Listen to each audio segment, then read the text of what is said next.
Саламатсыңдар ма, құрметті студенттер? Бүгін сендермен өзін-өзі тану сабағын өтуге шақырамын. Бүгінгі сабақтың тақырыбы сыртқы және ішкі білім.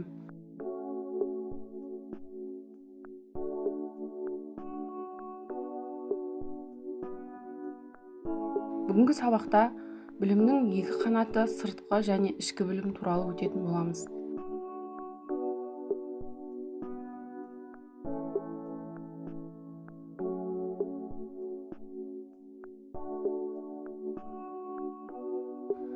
Бүгінгі сабағымыздың дәйек сөзі ұлы ғұлама Абу-Насыр әл-Фарабидің нақыл сөзі болып табылады.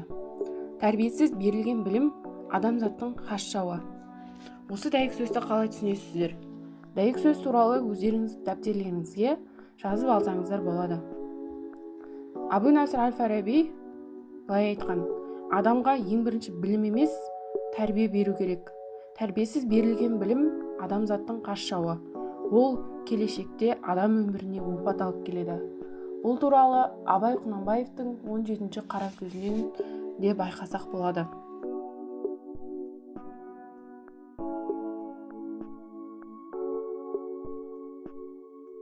Ал енді кішкене аңыз әңгіме айтсақ.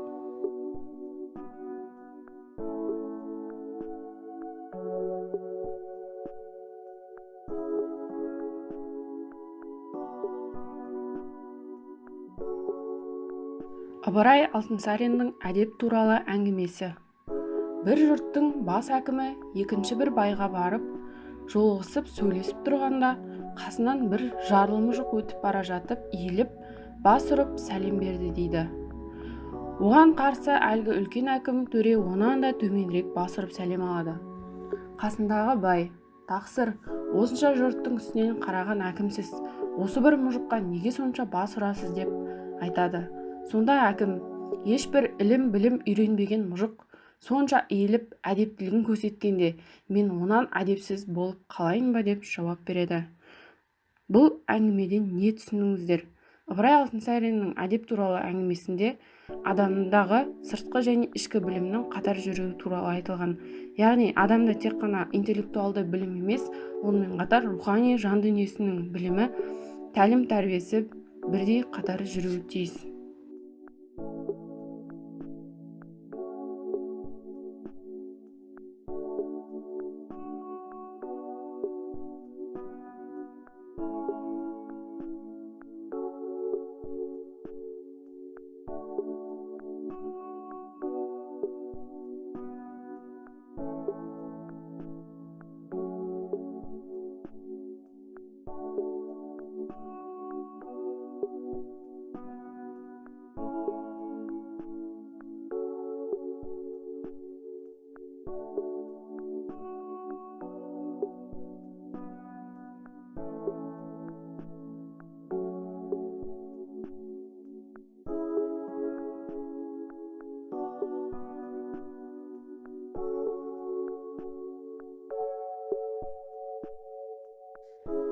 Рухани ізгілік педагогикасының негізін қалаушы ғалым педагог Шалва Аманашвили: әрбір бала керемет рухани күш иесі.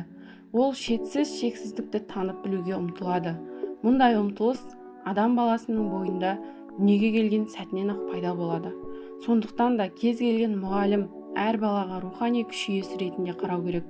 Мұғалімнің мұндай көзқарасы баланың белсенділігін арттырады, білімге деген құштарлығын көбейтеді. Балаға сеніммен қарау баланы тек қуаттандыра түседі. Осы орайда Шалва Аманашвилидің мектепте емес, мұғалімнің ішкі дүниесін реформалау қажет деген ұлағатты сөзі басты ұстаным болуда. Тұтастай білім берудің негізгі мақсаты адам тұлғасының барлық аспектілері, ақыл, қол, жүректің үйлесімді дамуын қамтамасыз ету және байсалды тұлғаны дамыту болып табылады. Сонымен қоса тұтастай білім беру адамның жаратылысынан бар рухани адамгершілік қасиеттері мен құндылықтарын анықтап, ойы, сөзі, ісі бірлікте болатын мінез-құлықты тұлға тәрбиелеуге ықпал етеді. Тұтастай білім беру сыртқы білім мен ішкі білімнің өзара байланысы арқылы жүзеге асады. білім берудегі сыртқы білім мен ішкі білім дегеніміз және олардың айырмашылықтары төменгі кестеде көрсетілді.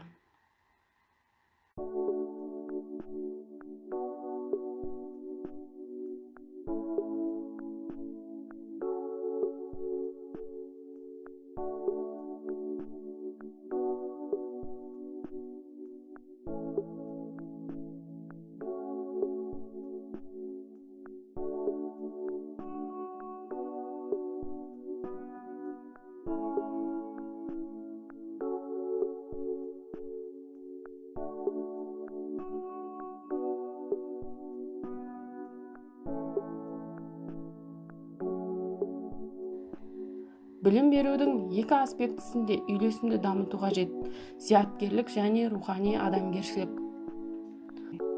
Білім мен өмір сүруді әсем үйлесімділікке келтіру керек. Білім өмір сүру үшін қаражат табу емес, өмір сүру үшін берілу керек.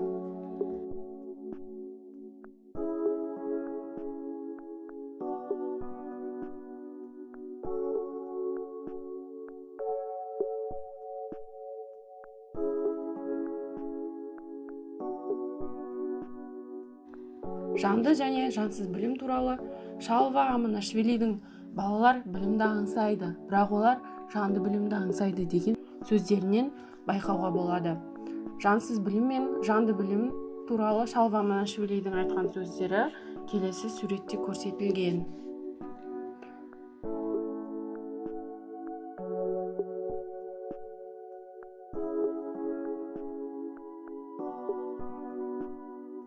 Жансыз білім дегеніміз біз алдын ала білетін, алайда мүлдем білмесек те болатын білім. Айтыла салысымен бірден ұмытып қалатын білім. Жас өспірімдер мектептің табалдырығын аттамай жатып, мектепте қалдырып кететін және оған қызықпайтын білім. Жансыз білім адамға салмақ түсіреді. Сонымен қатар жаттанды кітаби білімді біз жансыз білімге жатқызамыз. Жанды білім дегеніміз адамды рухтандырады, білім беру мәдениетін құрайды, ғылымның көк жиегіне жетелейді, өмірді жаңаша құруға көмектеседі, іздену үшін ойларды шабыттандырады. Жанды білім әрқашанда қанат бітіреді және біздің жанымызға нұр береді, сонымен қатар оны дамытып отырады. Үй тапсырмасы сыртқы және ішкі білім тақырыбында Вен диаграммасын толтыру. Яғни сыртқы білім мен ішкі білімнің айырмашылықтары мен ұқсастықтарын көрсетілген кестеге жазу. Осымен бүгінгі сабағымыз аяқталды. Үй тапсырмасын Платонов жүйесіне жіберсеңіздер болады.